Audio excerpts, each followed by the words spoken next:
शुरुआत करते हैं आज की क्लास की जो इंपॉर्टेंट होने वाली है यूपी लेखपाल के लिए। इसमें करंट अफेयर्स, जीके और कुछ ग्रामीण परिवेश से संबंधित योजनाओं से संबंधित प्रश्नों की हम चर्चा करेंगे। आज का जो पहला प्रश्न मैं आपको दिखाता हूँ। आज का पहला प्रश्न मैंने पिछली वीडियो में कवर करा दिया है, दूसरा प्रश्न पिछली वीडियो में कवर करा दिया है और जो तीसरा प्रश्न है वो भी पिछली वीडियो में कवर करा दिया है। अगर इन प्रश्नों की आपको डिटेल प्राप्त करनी है तो आप ये जानकारी प्राप्त कर सकते हैं। पिछली वीडियो हमारी सारी जानकारी इसमें मिल जाएंगी। पढ़ते हैं आज के पहले प्रश्न को। आज का पहला प्रश्न है कि भारत में सिंचाई के साधन, भारत में सिंचाई के साधन से एक प्रश्न एग्जाम में बनेगा लेखपाल के में। लिखा गया है सबसे पहले पॉइंट में कि देश की कृषि योग्य भूमि का, देश की कृषि योग्य भूमि का 38.7% वो भाग है जिस भाग पर सिंचाई करके कृषि कार्य किया जाता है। देश की कृषि योग्य भूमि का 38.7% भाग पर सिंचाई करके कृषि कार्य किया जाता है, बाकी वर्षा पर निर्भर रहती है। और इसमें भी जो सिंचाई कार्य होता है भारत में वो 57% कुओं एवं नलकूपों के द्वारा होता है, 32% नहरों के द्वारा होता है। अर्थात भारत में सबसे ज़्यादा जो सिंचाई का साधन है वो कुएं एवं नलकूप हो गए। 57% कुओं एवं नलकूपों से भारत में सिंचाई होती है, 32% नहरों से होती है। यही आंकड़ा आपको राज्य में भी याद रखना है। उत्तर प्रदेश में सिंचाई के साधनों में उत्तर प्रदेश में 71% भाग पर सिंचाई होती है नलकूपों द्वारा और नहरों द्वारा 21% सिंचाई नहरों द्वारा की जाती है। मेरे 2-3 नहरें सजोई हैं, भारत की नहीं है, उत्तर प्रदेश से संबंधित 3 नहरें आपको याद रख के जानी है कि उत्तर प्रदेश की कौन सी वो नहर है जो नहर पेयजल परियोजना के रूप में है। गोकुल बैराज परियोजना, अर्थात इसका उद्देश्य पेयजल उपलब्ध कराने के लिए किया गया था। आगरा और मथुरा में इस परियोजना को लाया गया। इसके अतिरिक्त पूछने के चांस रहेंगे कि सबसे लंबी नहर कौन सी है, तो आंसर शारदा नहर परियोजना है। और सबसे पुरानी नहर पूर्वी यमुना नहर परियोजना है। पूर्वी यमुना नहर इंपॉर्टेंट डेटा। आगे बढ़ते हैं अगले प्रश्न की तरफ। अगला पेज नंबर 7 हमारा कह रहा है कि भारत में वर्तमान में मेगा फूड की जो मान्यता मिल चुकी है वो लगभग 42 की तो मिल चुकी है, लेकिन जो वर्तमान में कार्यरत मेगा फूड पार्क हैं उनकी संख्या 22 है। क्या होता है mega food park? Mega food park होता है कि जो भारतीय किसान है, भारतीय किसान अनाज तो उगा लेता है, लेकिन जैसे आलू अगर किसान ने उगाया, 50 बोरी अगर आलू उगा लिया है तो भारतीय किसान की मजबूरी है कि उसको बेचना पड़ेगा या फिर स्टोर में ले जा करके उसको जमा करना पड़ेगा, या फिर ज़्यादातर किसान तो अपना अनाज बेच देगा। अगर गेहूं है, चलो आलू को छोड़िए आप, गेहूं है, चावल है या टमाटर है, अगर किसान ने उगाया है तो किसान की मजबूरी है कि किसान अपने घर में नहीं रख सकता और किसान को वो मार्केट में बेचना ही बेचना पड़ेगा, वरना खराब हो जाएगा। अब किसान जब उसको मार्केट में बेचने के लिए जाएगा, सभी किसान उसको मार्केट में बेचने के लिए पहुंचेंगे तो मार्केट में माल की हो जाएगी पर्याप्त, ज़्यादा प्राप्ति हो जाएगी, जिसके कारण माल की ज़्यादा प्राप्ति होने के कारण उनका मूल्य कम हो जाएगा और किसान को सस्ते में ही अपना सामान बेचना पड़ेगा। अब मेगा फूड पार्क का रोल समझिएगा क्या है। मेगा फूड पार्क क्या करता है? मेगा फूड पार्क में ऐसी व्यवस्था की जाती है कि जैसे आलू है, आलू को 10 रुपये किलो भी बेचा जा सकता है। किसान ने आलू को उगाया, मार्केट में ले जाकर के 10 रुपये प्रति किलो के रूप में बेच दिया। वही आलू जब सीजन नहीं चल रहा होता है तो उस समय में उसी आलू की कीमत 20 रुपये किलो होती है, लेकिन उसी आलू को 1000 रुपये किलो में भी बेचा जा सकता है। कैसे? उसी के कुरकुरे बना दिए जाए, चिप्स वगैरह बना दिए जाए, कोई और प्रोडक्ट बना दिए जाए। तो मेगा फूड पार्क क्या करता है? मेगा फूड पार्क सामान को खरीदता है, अनाजों को, खाद्यान्नों को खरीदता है, उत्पादों को खरीदता है और खरीदने के बाद उसको स्टोर कर लेता है।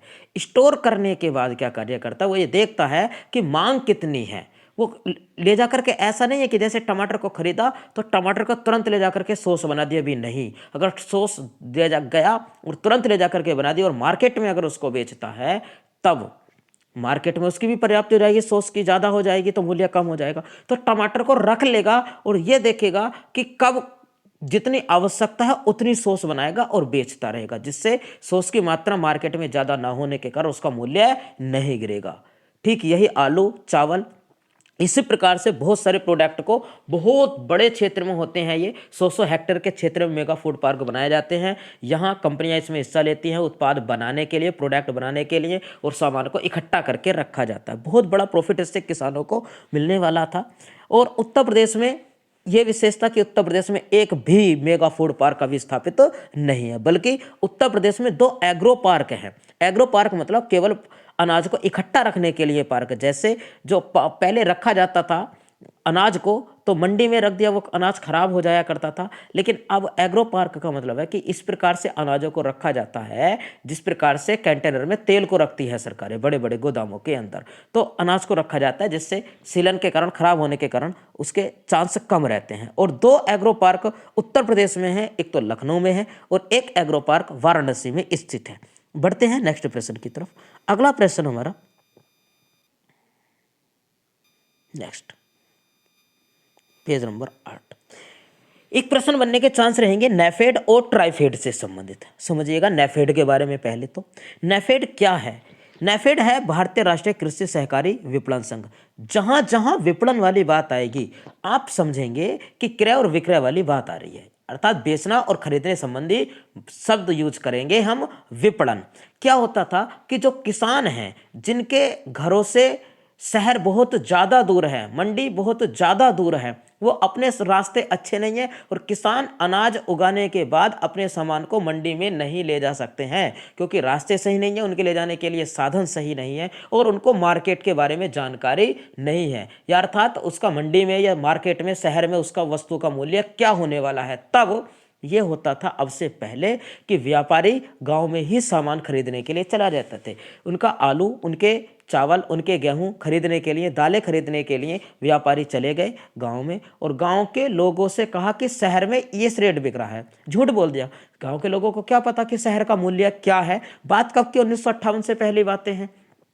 तो गांव, शहर के लोग गांव के भोले भाले लोगों से और नादान लोगों से, जिनको शहर के मूल्य की जानकारी नहीं होती थी, वो 50 रुपए किलो का, 20 रुपए किलो का सामान भी 15 रुपए, 10 रुपए, 12 रुपए किलो में खरीद लाया करते। उनसे कहते थे कि शहर में इस रेट बिक रहा है, इसकी बूझ नहीं है शहर में। तो सीधे साधे भोले भाले किसानों के साथ में धोखा हो जाया करता था।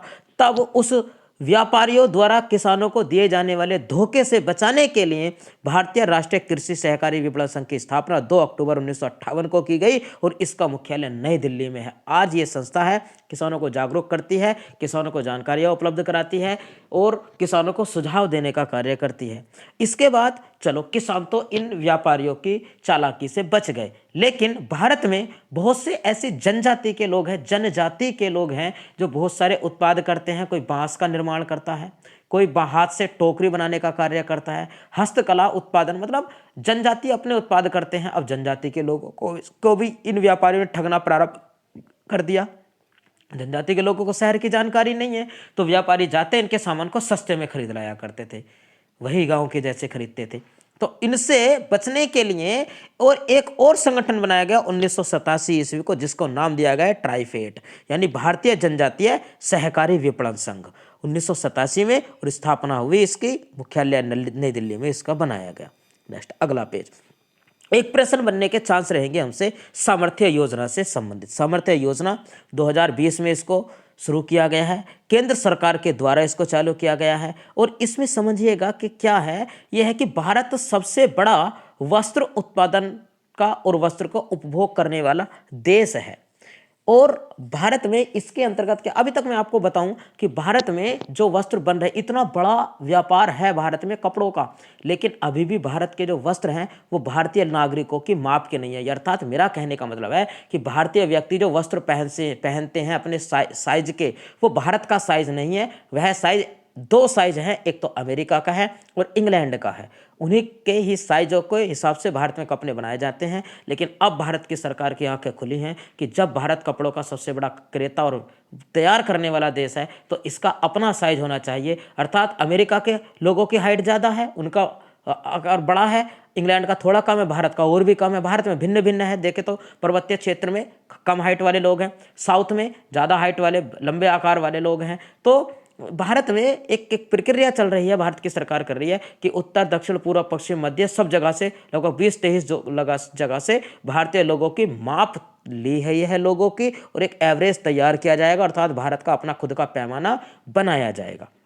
ये बात तो रही अलग की। अब ये समर्थ योजना क्या है? अब इसी बात को मद्देनजर रखते हुए, भारत के लोगों को, भारत के व्यवसाय को ध्यान में रखते हुए केंद्र सरकार ने 18 राज्यों के साथ में एक समझौता किया है, और इन 18 राज्यों के 4 लाख नागरिकों को केंद्र की सरकार वस्त्र उद्योग से जुड़े हुए हुनर सिखाएगी। जैसे वह कपड़ों की डिजाइनिंग सिखाएगी, कपड़ों को सिलना, कपड़ों को काटना, कपड़ों को मापना, कपड़े को तैयार करना, कपड़े की मार्केटिंग करना। ये हुनर जो शब्द है, इसमें सारे ये बातें जुड़ी हुई हैं जो मैंने आपको बताई। समर्थ योजना की कहानी समाप्त। आगे पढ़ते हैं जरा।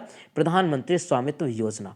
प्रधानमंत्री स्वामित्व योजना लाने का उद्देश्य क्या रहा, इस योजना को हम समझेंगे। ये योजना इसलिए लाई गई, ध्यान दीजिए आप, जब भारत में राम मंदिर बन रहा था, बन क्या रहा था, जब विवाद आया, राम मंदिर वाली जो भूमि है उस भूमि पर अलग अलग लोग अपना अपना दावा साबित कर रहे थे, क्योंकि किसी के पास कागज नहीं थे, किसी के पास कोई प्रूफ डेटा नहीं था कि ये, इसीलिए सभी लोग अपना अपना दावा साबित कर रहे थे। हिंदू कह रहे हैं हमारी है, सुन्नी वक्फ बोर्ड कह रहा है हमारी है, इस्लामिक बोर्ड कह रहा है कि हमारी है, सब अपना दावा कर रहे हैं।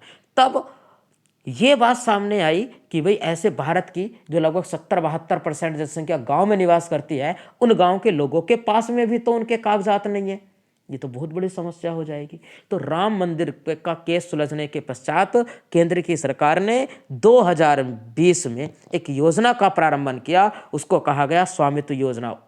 केंद्र की इस योजना के अंतर्गत जो गांव में मकान है, पुराना मकान व्यक्ति का, उसकी माप की गई, कितना उसका क्षेत्रफल है, और क्षेत्रफल माप कर उसके कागज तैयार किए गए, और कागज तैयार करके किसान उस व्यक्ति को, गांव के व्यक्ति को सौंपे गए, और जिससे उसमें एक कॉन्फिडेंस आया, एक स्वामित्व आया, कॉन्फिडेंस। इससे क्या फायदा हुआ? इससे सरकार को और व्यक्ति को दोनों को फायदा हुआ कि जैसे हमारा ये जो पुराना मकान है, पुराना मकान जो दादा लाया मकान था, उसके किसी के पास कागज ही नहीं थे, तो हमें माप तोल करके सरकार ने कागज प्रदान किए, और अब जब मेरे पास कागजात हैं तो अब मुझे जो फायदा हुआ, ये फायदा हुआ कि मैं उन कागजों के जरिए, उस मकान के जरिए अब सरकार से लोन ले सकता हूँ। ये फायदा हो गया कि लोन की सुविधा हो गई, एक तो ये वाली सुविधा हो गई।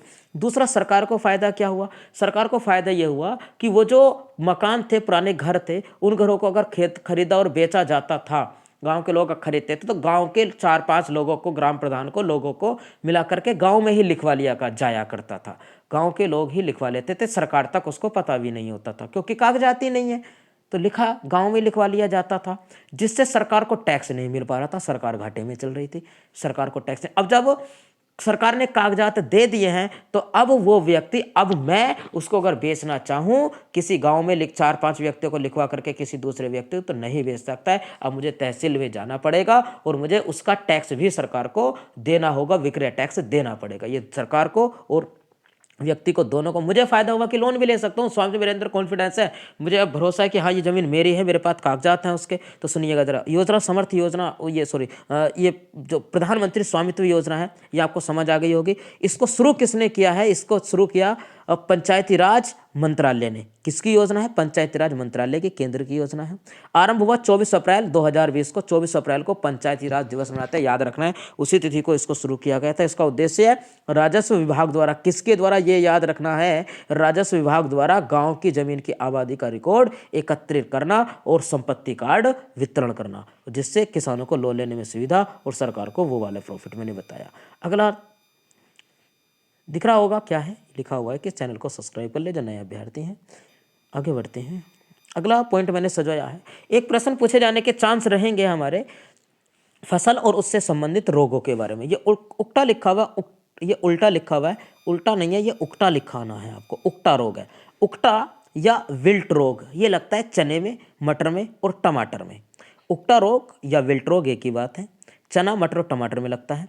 अर्गट रोग लगता है, अर्गट रोग लगता है बाजरे के अंदर। पनामा रोग और वह विंचटोप रोग लगता है केले के अंदर। पनामा और विंचटोप रोग केले के अंदर लगता है। करनाल वंट रोग लगता है गेहूं के अंदर, करनाल वंट गेहूं में लगता है। किंकर रोग नींबू में लगता है, किंकर रोग। लाल सड़न रोग लगता है गन्ने में। किंकर रोग वाला पूछता है कि किसके कारण लगता है, तो जीवाणु के कारण लगता है। और लाल सड़न रोग लगता है गन्ने के अंदर। अग्नि निर्जा रोग ये सेब का रोग है, अग्नि निर्जा सेब में लगने वाला रोग है। सफ़ेद किट रोग लगता है, सफ़ेद किट रोग, सॉरी सफ़ेद ये लिखा गया है, ये इसको सुनिएगा, ये जो सफ़ेद किट रोग है यह कपास नहीं आएगा, ये लगता है सरसों के अंदर, जबकि लाल किट लगता है कपास के अंदर। एक बार सुनिएगा जरा, लाल किट रोग कपास और सफ़ेद किट रोग सरसों में लगता है। टिक्का रोग लगता है मूंगफली के अंदर, टिक्का रोग लगता है मूंगफली में, और मूंगफली में जो टिक्का रोग लगता है वो आपको बताना है किसके कारण लगता है, एक प्रश्न इस पर भी पूछा जाता है। हरित वाली बाजरे का रोग है। ब्लैक हार्ट रोग आलू, इसको मैं खुद ही बता दूं, आलू में लगता है, ये लगता है ऑक्सीजन की कमी के कारण। जब भंडारण के समय में ऑक्सीजन की कमी हो जाती है तब आलू ग्रीन पड़ने लगता है, जिसको ब्लैक हार्ट रोग की संज्ञा दी जाती है। लाल रस्ट रोग ये चाय का रोग है। लाल रस्ट कई बार एग्जाम में पूछा जा चुका है, और लाल रस्ट लगता है शैवाल के कारण, इसको याद रख करके जाएंगे। रतवा रोग या फिर पूछ ले कंडवा रोग किस में लगता है, तो गेहूं के रोग है। आगे बढ़ते हैं नेक्स्ट पेज, वीडियो लंबी ना हो, जल्दी खींचने का प्रयास करते हैं। एग्री ग्रीन उड़ान योजना, एग्री या कृषि उड़ान योजना क्या है, इसको समझेंगे पहले। तो ये योजना ये है कि सरकार ने कहा कि 2022 तक 2022 तक किसानों की आय को दुगना कर देंगे।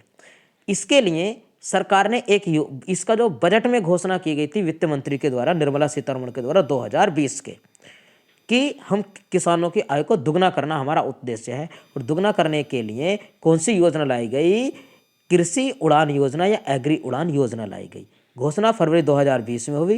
वित्त मंत्री निर्मला सीतारमण ने बजट में इसकी घोषणा की। इसका उद्देश्य किसानों की फसलों के उचित दाम प्रदान करना था, उचित दाम प्रदान करना यानी दुगनी आय बढ़ाना था। और इसके लिए कौन सी योजना लाई गई थी, किसान समृद्धि योजना लाई गई थी। इसके लिए योजना लाई गई किसान समृद्धि योजना। आगे बढ़ते हैं नेक्स्ट, अगला है एका आंदोलन से संबंधित प्रश्न लिखते हैं। एका आंदोलन चला उत्तर प्रदेश से, और एका आंदोलन पर प्रश्न बन चुके हैं कहाँ से चला था, हरदोई, बहराइच और सीतापुर जिलों से चला था। एका आंदोलन के नेता थे मदारी पासा और सहदेव, ये व्यक्ति इस पर बहुत प्रश्न बन चुका है। इसका उद्देश्य क्या था कि अंग्रेजों के विरोध में ये लगान जो लगाया गया अंग्रेजों के द्वारा ज़्यादा, उसके विरोध में यह आंदोलन चलाया गया था। नेक्स्ट बढ़ते हैं, अगला है राष्ट्रीय खाद्य सुरक्षा मिशन। बड़ा इंपॉर्टेंट पॉइंट है राष्ट्रीय खाद्य सुरक्षा मिशन। ये भी केंद्र के द्वारा प्रायोजित एक योजना है, केंद्र के द्वारा प्रायोजित योजना है। और इसका शुभारंभ हुआ अगस्त 2007 ईस्वी को। 11वीं पंचवर्षीय योजना के दौरान इसको शुरू किया गया था। इसके उद्देश्य पूछेगा कि राष्ट्रीय खाद्य सुरक्षा मिशन के कितने घटक हैं, तो 3 घटक हैं, चावल को बढ़ावा, गेहूं को और दलहन को। बात को समझिए क्या कहना चाह रहे हैं। ये था कि जिस प्रकार से भारत की जनसंख्या बढ़ती जा रही है तो उसके खाद्यान्न की भी आवश्यकता उतनी होनी चाहिए, उतनी ही हमें खाद्यान्न का ज़्यादा उत्पादन करना चाहिए। तो भारत ने एक प्लानिंग तैयार की कि भी जो राज्य चावल का उत्पादन करते हैं 4-5 राज्य, उनको सिलेक्ट किया, 4-5 राज्य जो गेहूं का उत्पादन करते हैं उनको सिलेक्ट किया, और जो राज्य दालों का उत्पादन करते हैं उनको सिलेक्ट किया। और उनको जिम्मेदारी सौंपी कि भी आप इतनी ज़्यादा मात्रा में, आपसे इतना उत्पादन हमें लेना है, चावल का आप इतना करिए, आप पूरी जान झोंक दीजिए, चावल का उत्पादन करके दिखाइए इतना, गेहूँ और दलहन के लिए। क्यों कि जनसंख्या बढ़ती जा रही है और हमें भूखमरी का सामना ना करना पड़े। इस वजह से जो राज्य थे, जैसे मध्य प्रदेश ज़्यादा उत्पादन करता है दालों का, तो मध्य प्रदेश, आंध्र प्रदेश, ये इधर के दालों की जिम्मेदारी सौंपी गई इन राज्यों को। और उधर पंजाब, उत्तर प्रदेश, इधर हरियाणा ये गेहूँ, और इधर बिहार, थोड़ा उत्तर प्रदेश, पश्चिम बंगाल, उड़ीसा, आंध्र प्रदेश ये चावल का उत्पादन करते हैं। तो इस प्रकार से ये एक योजना थी, राष्ट्रीय खाद्य सुरक्षा मिशन, केंद्र द्वारा शुरू की गई अगस्त 2007 ईस्वी को 11वीं पंचवर्षीय योजना में। इसके 3 घटक गेहूं, चावल, दलहन, आपको याद रखना, पूछेगा कौन सा घटक शामिल नहीं था। 15वें पेज पर आते हैं। अगला पेज है कि उत्तर प्रदेश के सकल घरेलू उत्पाद की गणना का वर्ष क्या है। ये कुछ वन लाइनर प्रश्न है जिनको एग्जामिनर पूछता है, मैंने सजाए हैं। उत्तर प्रदेश के सकल घरेलू उत्पाद की गणना का आधार वर्ष है 2011-12। अगला, इत्र बनाने की पद्धति को क्या कहते हैं, इसको कहते हैं देग पगा। इत्र बनाने की पद्धति को देग आपका कहते हैं, देग आपका। जनजातियों को पिछड़े हिंदू किसने कहा था, तो जनजातियों को पिछड़े हिंदू कहा गिरिये ने, ये एक व्यक्ति वे इन्होंने कहा। अगला पूछता है कि राष्ट्रीय स्वास्थ्य नीति 2017 के तहत भारत को टीबी मुक्त करने का लक्ष्य कब तक का है। 2022 तक भारत को टीबी मुक्त बनाने का लक्ष्य रखा गया है। 2022 तक टीबी मुक्त बनाने का लक्ष्य रखा गया है। नेक्स्ट, उसके बाद आगे, एफसीआई का पुनर्गठन किस समिति की अनुशंसा पर किया गया था? शांता कुमार समिति की अनुशंसा पर किया गया। एफसीआई का गठन शांता कुमार समिति की अनुशंसा पर किया गया। नेक्स्ट, राष्ट्रीय बीज एवं अनुसंधान केंद्र कहाँ है? वाराणसी के अंदर। राष्ट्रीय बीज एवं अनुसंधान केंद्र वाराणसी के अंदर है। और अगला, ग्राम विकास विभाग की स्थापना कब हुई? तो 1974 ईस्वी को ग्राम विकास विभाग की स्थापना हुई। अगले पेज पर, नेक्स्ट पेज, फसल और उनके कुल से संबंधित एक प्रश्न पूछने के चांस एग्जामिनर के रहेंगे। ध्यान देंगे, ग्रेमनी कुल के पौधों की पत्तियों पर गेहूं, धान, बाजरा, गन्ना, इसको आप पत्तियों के आधार पर पहचान लेंगे। आप देखो जरा, गेहूं की और धान की पत्तियां समान होती हैं लंबे आकार में, बाजरे की वैसी होती है, भले बड़ी हो लेकिन होती तो लंबी है, वैसे ही ऐसे नहीं होती जैसे आम की होती है, जैसे और ककड़ी, खरबूज, तरबूज की होती है। गन्ना, मक्का, पत्तियों पर ध्यान देकर के आप पहचान लेंगे। और भी इसके साथ जो भी आएंगे, जौ तो इसी में आ जाएगा ग्रेमनी कुल में। लेग्यूमिनेसी, सभी दालें लेग्यूमिनेसी कुल के पौधे हैं। मालवेसी कुल में भिंडी, कपास और गुड़हल, ये मालवेसी कुल में आते हैं। नेक्स्ट, सोलेनेसी कुल में आएगा बैंगन, तंबाकू और आलू। क्रूसीफेरी कुल में आएगा सरसों, बहुत पूछता है सरसों किस कुल का पौधा है, तो क्रूसीफेरी कुल का पौधा है। कुकुरबिटेसी कुल में आएगा ककड़ी, खरबूज और तरबूज। ककड़ी, खरबूज, तरबूज है कुकुरबिटेसी कुल के पौधे। एक बार इसको ध्यान से पढ़ लेंगे, वीडियो लंबी ना हो, मैं जल्दी खींच रहा हूँ। आगे पढ़ते हैं नेक्स्ट पेज को। अगला पेज है हमारा एक प्रश्न, और यहाँ से देखते हैं कि उत्तर प्रदेश में ऑपरेशन ग्रीन का शुभारंभ कब हुआ था? तो 2001 ईस्वी में। ऑपरेशन ग्रीन क्या था? ऑपरेशन ग्रीन था कि सड़कों के किनारों पर जब वाहन चलते हैं सड़क पर, तो सड़क पर वाहन के चलने से बहुत ज़्यादा ध्वनि प्रदूषण होता है, और वो उस ध्वनि प्रदूषण को रोकने पर सड़कों के किनारों पर दोनों साइडों में अगर वृक्षों को लगा दिया जाए तो वो ध्वनि प्रदूषण रोका जा सकता है। इसको कहा गया ऑपरेशन ग्रीन, और ऑपरेशन ग्रीन का शुभारंभ हुआ 2001 ईस्वी में। उसके बाद पेपर टेक्नोलॉजी संस्थान कहाँ है? सहारनपुर में है पेपर टेक्नोलॉजी संस्थान। नेक्स्ट, केंद्रीय ग्लास एवं सेरेमिक संस्थान खुर्जा।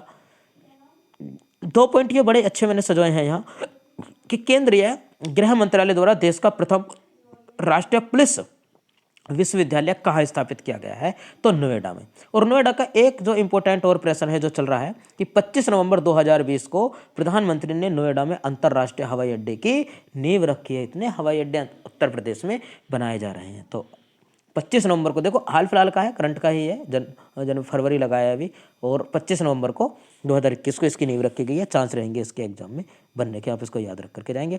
लाल मिट्टी कहाँ पाई जाती है? मिर्जापुर, झांसी में। ऐसे ही पूछता है कि मार मृदा कहाँ पाई जाती है, तो आंसर झांसी आता है। नेक्स्ट, रूमी दरवाजा, ये भी एग्जाम में बना हुआ है किसी में। रूमी दरवाजा लखनऊ में स्थित है, और रूमी दरवाजा है लखनऊ के अंदर। 25 नवंबर को मोदी जी ने घोषणा की, मैंने कवर करा दिया यहाँ पर।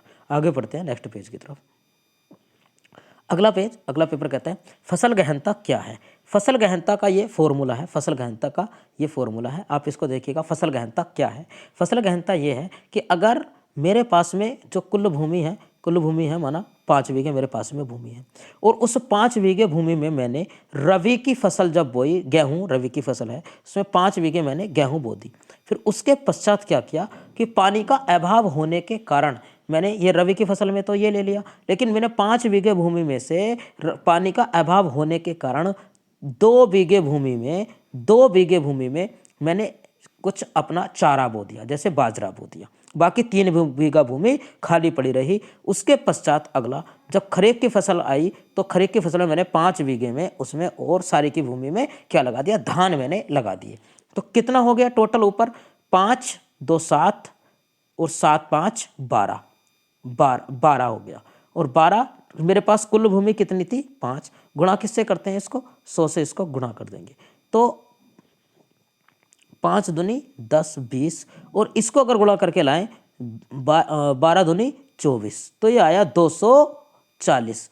इसको प्रतिशत में व्यक्त करते हैं, 240%।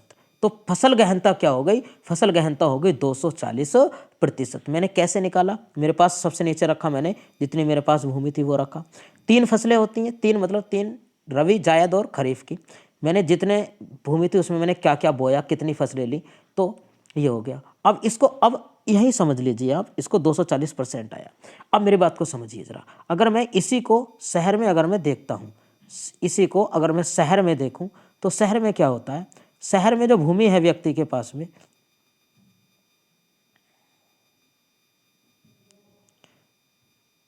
शहर में किसी व्यक्ति के पास में अगर 5 बीघा भूमि है, तो वो गेहूं नहीं बोएगा। गेहूं के स्थान पर वो बोएगा 5 बीघे में आलू, और फिर उसके बाद फिर 5 बीघे में 2 फसलें लेगा आलू की।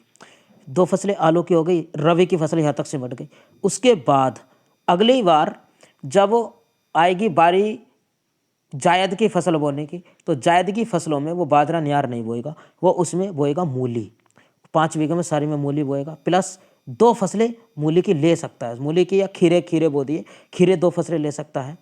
उसके पश्चात अगला जो सीजन आया तो उसमें फिर उसने बोया मूली, 2 बार उसने 2 फसलें मूली की। तो इतनी ज़्यादा उसने ज़्यादा लंबे समय वाली फसल नहीं की। अगर हम ऊपर का जोड़ निकालें तो 5 5 10, 10 20 और 10 30/5। अगर अब हम इसको करें 30/5 गुणा 100, तो 5 दूनी 10 20 और 20 तिया यानी 20 को 30 से गुणा करेंगे तो 600।